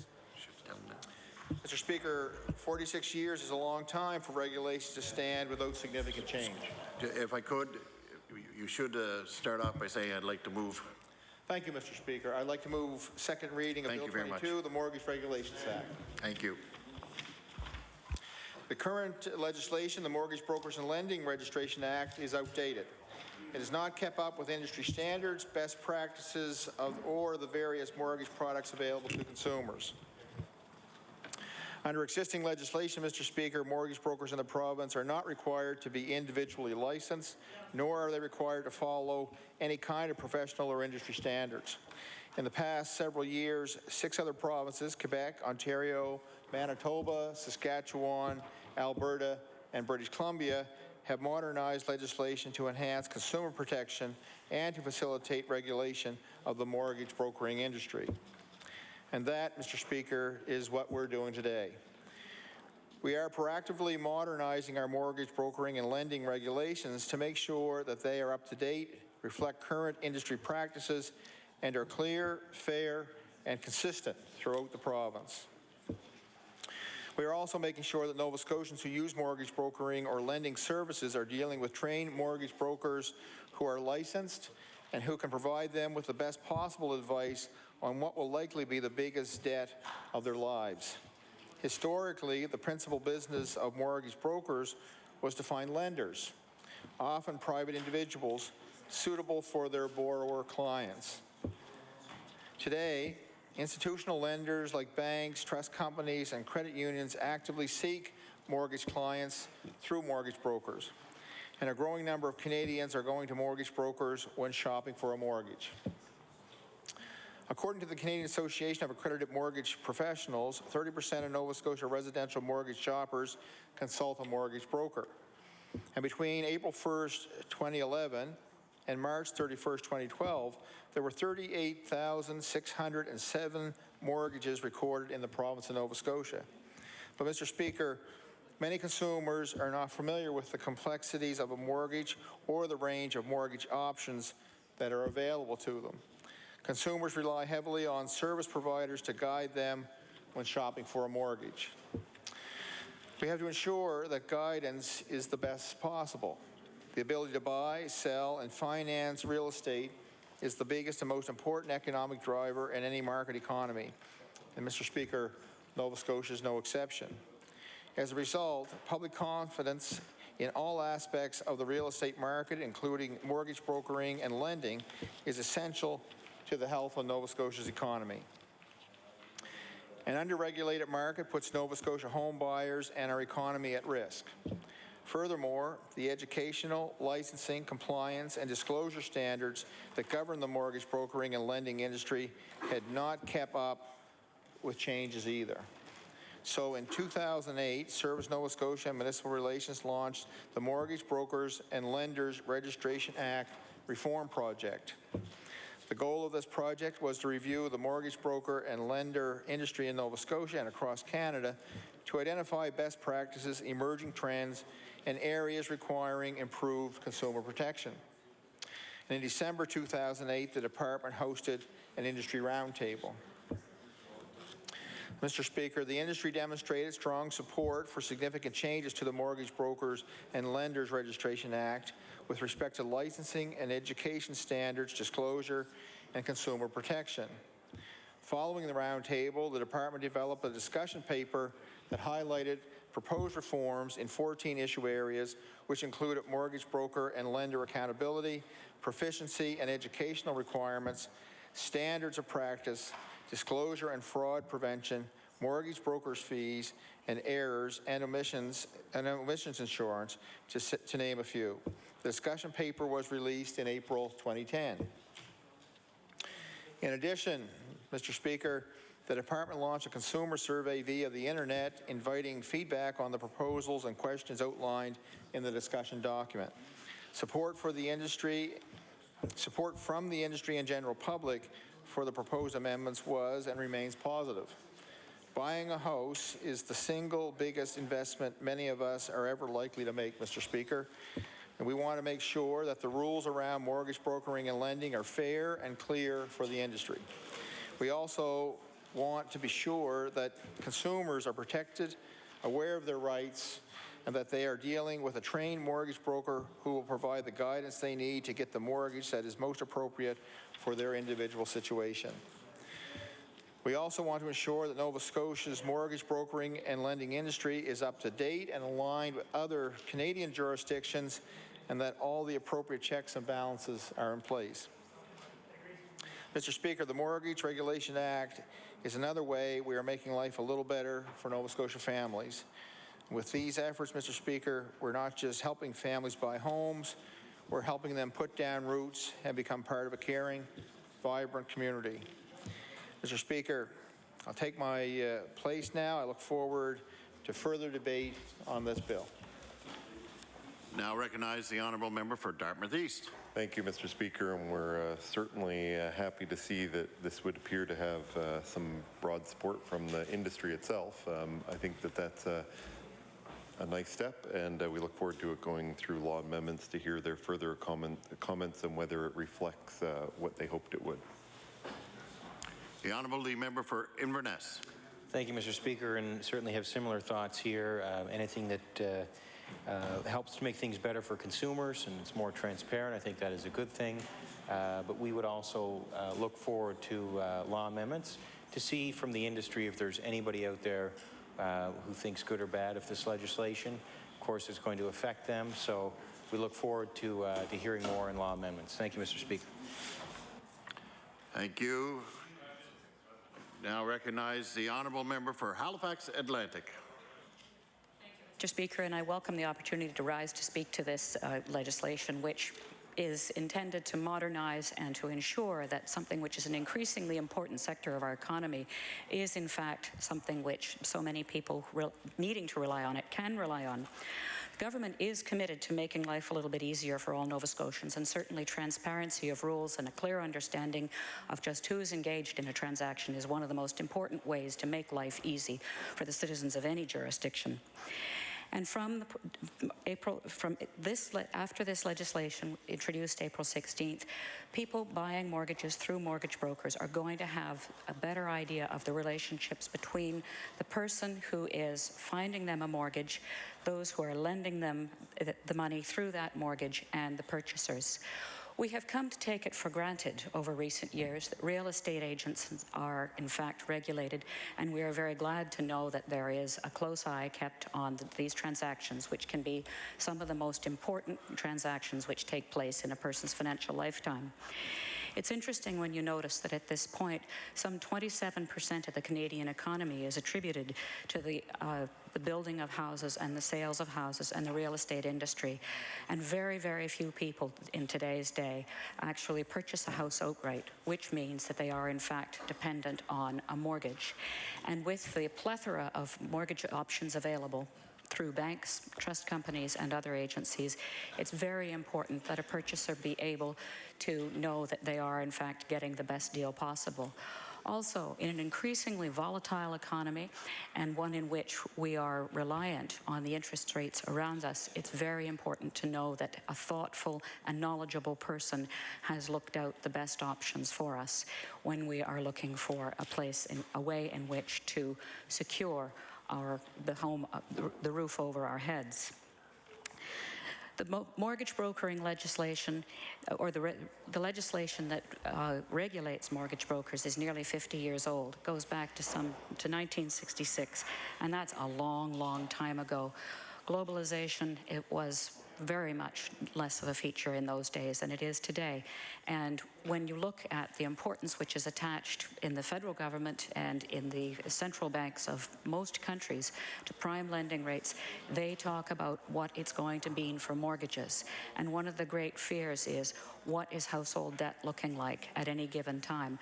And what that most likely has to do, or most usually has to do with, is what has been paid for the home of any family.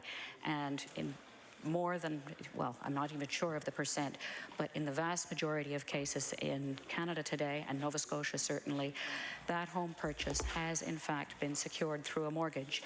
And that mortgage will dictate the terms of that family's,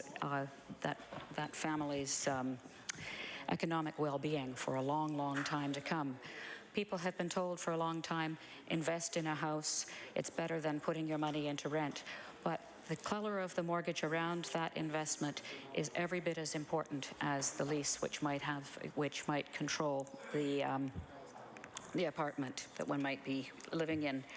Our government has consulted extensively with the public in doing this, and with the mortgage brokering and lending industry, and they are very, very happy to know that in fact these regulations are going to be updated, because the industry itself needs to know that there is a good basic foundation of trust between their customers, purchasers and sellers alike, and lenders, I'm sorry, all of those, that there is a good foundation of trust.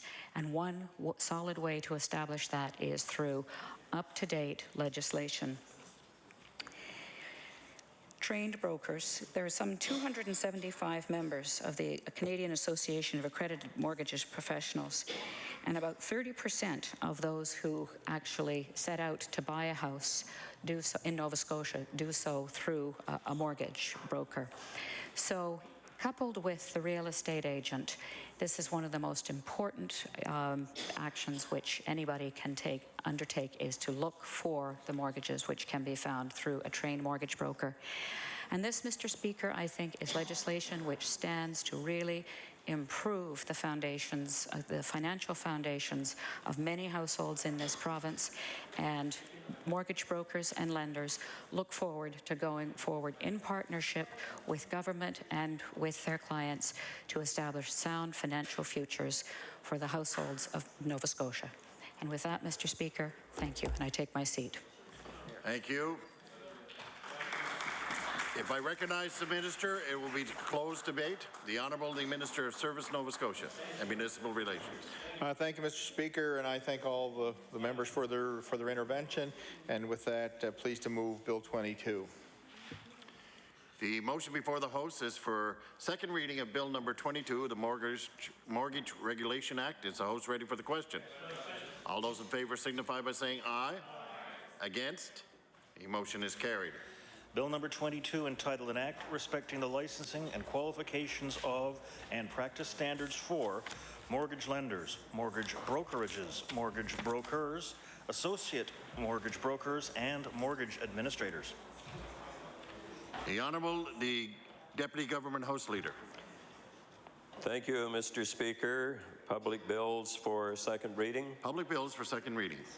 Please call Bill number 24, the Purchasing Management Association of Canada Act. Before I do that, I've neglected to mention that this bill should now be moved to the Committee on Law Amendments. Apologize for that. Thank you.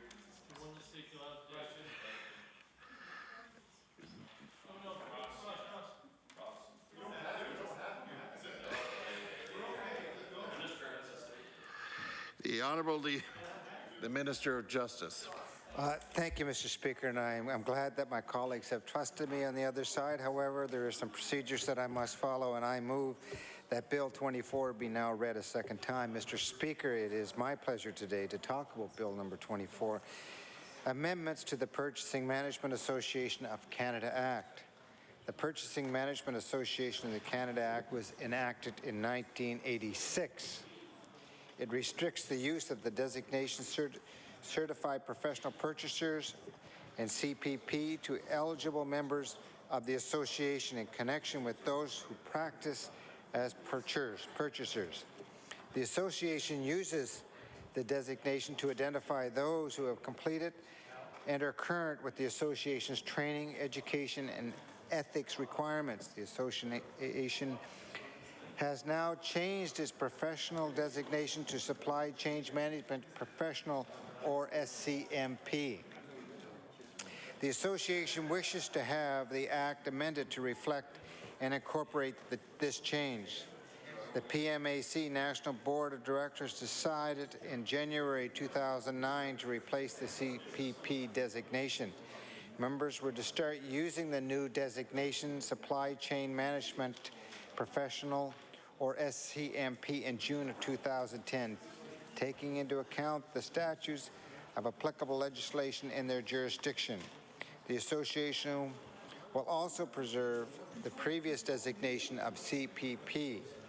With these remarks, I now take my place and look forward to the comments of my colleagues, Mr. Speaker. For Dartmouth East. Thank you, Mr. Speaker, and I'm pleased to rise in this act and just say, you know, it's a very simple reason why we would have been very pleased to let this one go through with question. The minister's own words were longer than the entire bill, which really just changes designation. We have no problem with the bill. It just didn't seem to need a lengthy debate, and so with that, I will take my seat. If I recognize the minister, it will be to close debate. The Honourable the Minister of Justice. Well, thank you, Mr. Speaker. There's just no pleasing some people. I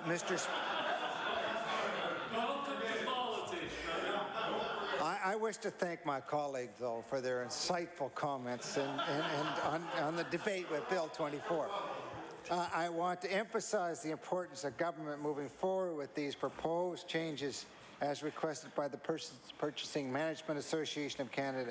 And thank you, Mr. Speaker, and I do thank my colleagues mostly. Thank you. The motion before the House is for second reading of Bill number 24, the Purchasing Management Association of Canada Act. Is the House ready for the question? All those in favour signify by saying aye. Aye. Against? The motion is carried. Bill number 24, entitled An Act to Amend Chapter 381 of the Acts of 1989, the Purchasing Management Association of Canada Act. Order that this bill be sent to the Committee on Law Amendments. The Honourable the Deputy Government House Leader. Thank you, Mr. Speaker. Mr. Speaker, public bills for second reading. Public bills for second reading. Mr. Speaker, please call number 30, Promotion of Respectful and Responsible Relationships Act.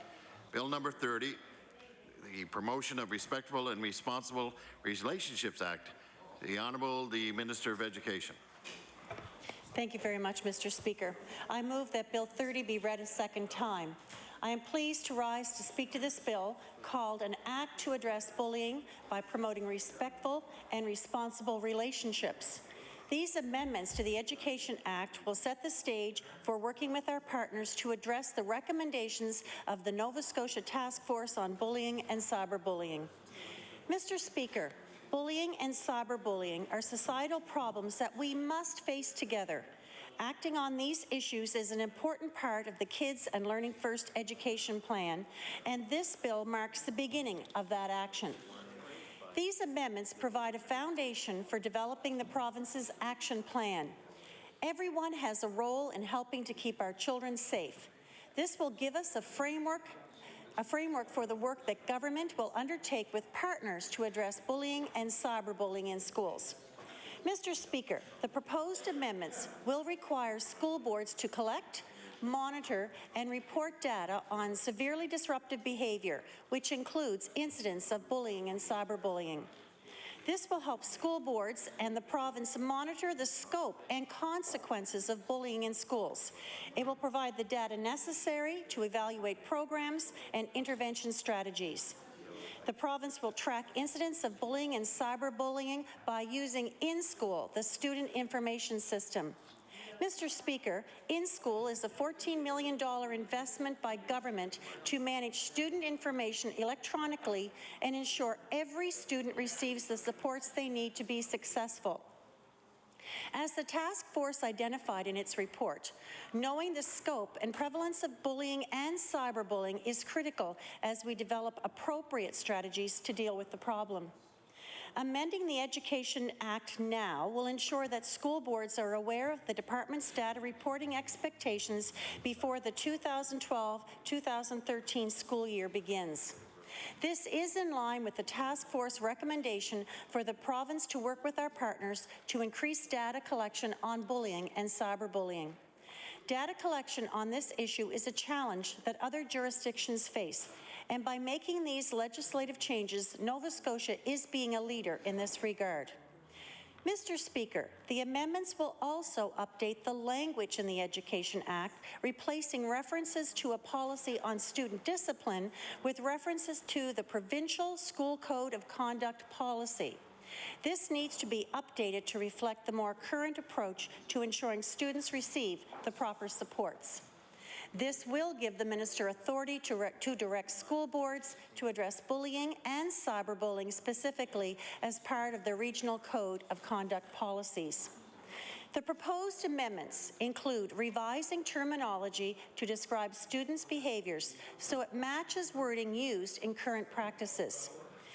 They also include revising the preamble of the Education Act to reflect our direction in promoting a school-wide approach to ensuring student safety and creating positive school environments. Mr. Speaker, the amendments would provide authority to define bullying and cyberbullying to make sure we have a consistent definition in the regulations, in the Provincial School Code of Conduct policy, and in school board and school policies. This will help school boards track bullying incidents in schools and connect these incidents to related factors such as racism, harassment, and homophobia. Mr. Speaker, the task force and working group worked very hard to develop the definition of bullying and cyberbullying, and we will adopt their definition. It is well researched, evidence-based, and aligned with definitions from other leading jurisdictions. Mr. Speaker, I want to stress that this legislation is just the beginning of our approach to dealing with bullying. We are appointing an anti-bullying coordinator from within government or one of our school boards who will work with partners to coordinate our action plan. Mr. Speaker, we are also enlisting the most valuable voices in our efforts to combat bullying and cyberbullying, and those are the people who are experiencing it, our young people. They know their lived reality. It is extremely important that we work with their ideas as we move forward with our action plan. Mr. Speaker, we are calling on students to submit videos, music, and other contributions that will form the public awareness campaign about the issue of bullying. What better voices than those of our youth to be part of this campaign? Students live with the reality of bullying, and their responses will most certainly resonate with Nova Scotians. Students from across the province participated in focus groups and in the online survey about bullying, and we need to keep that momentum going. Mr. Speaker, we will be announcing more details shortly about this campaign, which will be used during the 2012-2013 school year. We want the voice of our children to spread the message that bullying, as Professor Wayne McKay put it, is not cool. Bullying and cyberbullying are serious problems that impact kids in extremely serious ways. Mr. Speaker, this legislation is an important first step and will set the stage for government's action plan.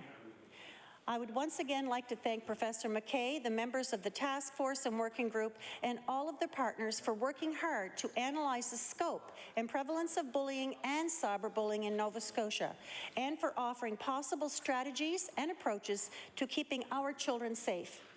I also want to thank the many Nova Scotians who participated in the meetings or provided input in other ways.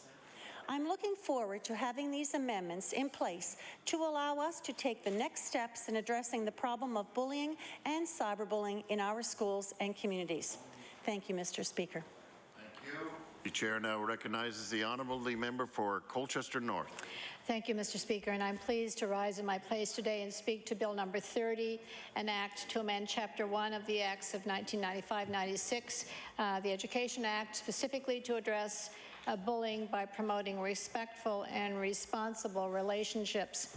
Mr. Speaker, a couple of comments. We recognize, I think everyone in Nova Scotia recognizes that we have a problem. We have a social problem. It is a problem of bullying and cyberbullying, and we all recognize that we need to take some steps in order to try to monitor, control, and ultimately eliminate bullying and cyberbullying. We recognize that the government had an opportunity, Mr. Speaker, to introduce legislation that would focus solely on bullying and cyberbullying. This piece of legislation falls short of that. In fact, as the leader of the task force, Dr. Wayne McKay, had suggested, he was disappointed with the response from government to the report that was submitted. And if I could, Mr. Speaker, be specific, we are looking at a piece of legislation that includes cyberbullying and bullying with a lot of other behaviors, unacceptable behaviors. And to suggest for 1 minute that bullying and cyberbullying can be considered to be disruptive or severely disruptive behavior shows a complete lack of understanding of what cyberbullying is all about. Anyone who's been in a classroom who has tried to monitor cyberbullying will recognize that it's done in a very discreet, quiet way. It's not, to use the language here, disruptive or severely disruptive behavior. That's why those who choose to use cyberbullying as a way to send negative messages, that's why it's very difficult to monitor that, because it is, as I said, very discreet. It's not obvious. So to suggest that disruptive and severely disruptive behavior, including bullying and cyberbullying, is quite misleading. What we need in this province, Mr. Speaker, is a piece of legislation that speaks solely to bullying and cyberbullying, and not to include it into something that's called disruptive or severely disruptive. You know, the definition of those two terms of behavior, classroom teachers know the difference between the discreet, silent bullying over the internet and the severely disruptive behavior that everyone in the classroom sees. So it's quite misleading. It's unfortunate. It's an opportunity that the government had to address the real issue, and they have failed to do that. As I said, the change of language from disobedient or defiant to disruptive or severely disruptive does nothing, and it will do nothing to curb that horrible behavior that's going on with cyberbullying. It is a matter of semantics, Mr. Speaker, and to include that as part of the definition is really an acknowledgement that the government does not understand the difference between the silent behavior of cyberbullying and the open, severely disruptive kind of behavior that we see in the classroom. To suggest that they're one and the same, or to include cyberbullying in that category is completely wrong. The task force has suggested, as I said, that there be some action, there be some immediate action, and this legislation does not address what they felt was needed. What this government needs to do is introduce standalone legislation that speaks to the very issue that we have talked about in this House, that the task force identified. They spent hours and hours, weeks and months to come up with a recommendation because they recognize, the research shows the seriousness of cyberbullying, and they are, they are disappointed that this government has not taken an opportunity to put legislation forward. It talks about defining disruptive behavior. It talks about defining severely disruptive behavior, and it talks about defining bullying and cyberbullying. And it's a disservice to the students who are the victims of cyberbullying to include that in this legislation, along with what is described as severely disruptive behavior. Mr. Speaker, I'm looking forward to this going to law amendments. It certainly is not legislation that can be supported in the manner in which it is presented. Thank you. Good job. Thank you. Chair now recognizes the honourable member for Cape Breton North. Thank you, Mr. Speaker. Mr. Speaker, it's my pleasure to rise this afternoon and speak to this bill, number 30, an act to amend Chapter 1 of the Acts of 95-96, the Education Act, to address bullying and promoting respectful and responsible relationships. And Mr. Speaker, our caucus has indicated from the beginning that we are open to supporting good pieces of legislation that will keep our children safe. As a matter of fact, Mr. Speaker, we've proposed our own legislation that we think addresses just that. We don't feel that this bill goes far enough and or fast enough.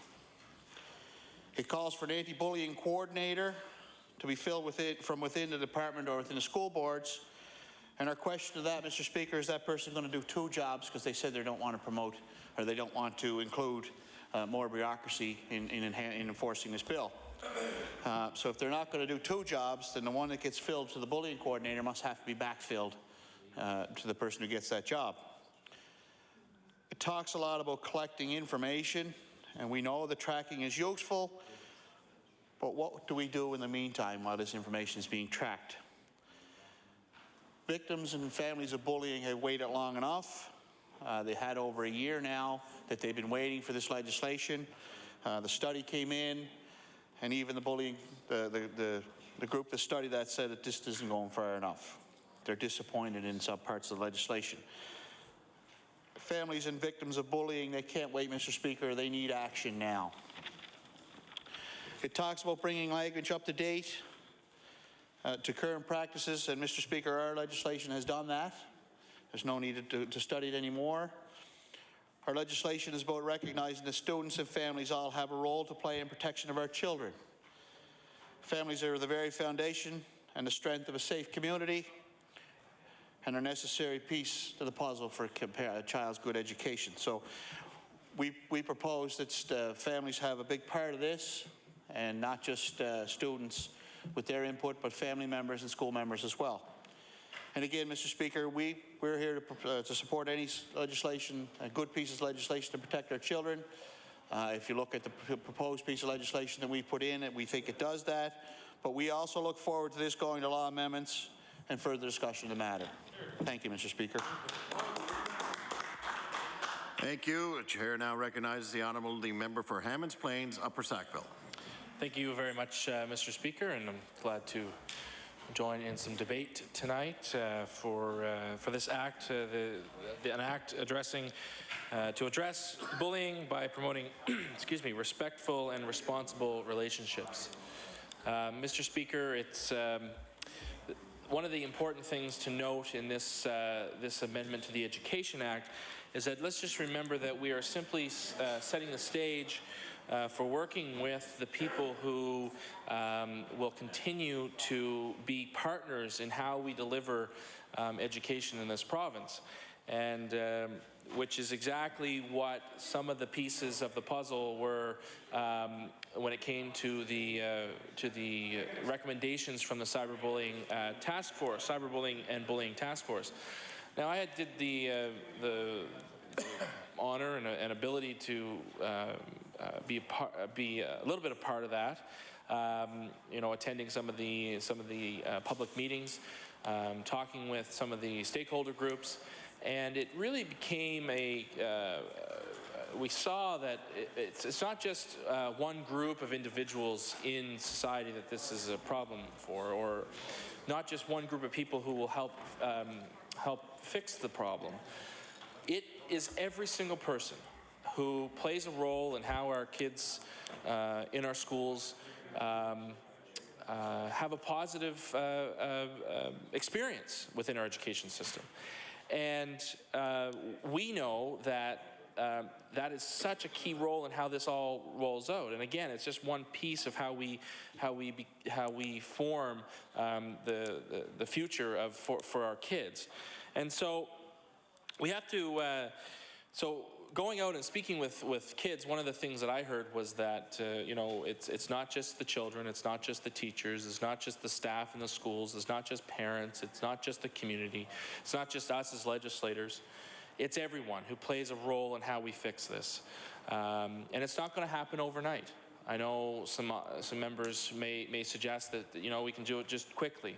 This is not something that we can do quickly. This is something that will lays the groundwork to ensure that we do have a better education system, a 21st century education system for our children. And that's all within the context of our government's Kids and Learning First plan, which is, again, this is just the beginning of something that we're going to move forward. As I mentioned, you know, we have this framework that will allow us to move forward on this very important issue. One of the things that does talk in this legislation is a proposed amendment will allow and require the school boards to collect the data that's necessary. Now, I know I was the Minister of Education. You know, our government has put a $14 million investment into the in-school program, which if you hadn't had an opportunity to see yet, it's quite revolutionary. I think many other provinces, I believe, are using it. It's a great tool for administrators and students to follow marking, to behavior, as well as all the other things that need to happen within our school system. So I know that in school, I was in fact there when the minister announced it at Sackville High, probably about a year ago or so. She announced it at Sackville High. I believe all of schools across Nova Scotia will soon be using this tool. And so what's going to be great about this is that now the department will be able to track the type of information that's needed, and that was suggested within the cyberbullying task force, was to allow us to track that those incidences that we see in our school system, and because they are there, Mr. Speaker, those incidents exist. And I think I know when I was down in Yarmouth at Yarmouth High, I spoke with the principal down there. It was a great person. I think actually it was a vice principal. But one of the things he mentioned was that because of the role that things like restorative justice has had in a school like Yarmouth, they have seen a positive turnaround, and that not only within the school context with the students, but as well with staff. In fact, they've seen a decrease in teachers' absences, staff absences, and more than an 85% decrease in absences. So I mean, this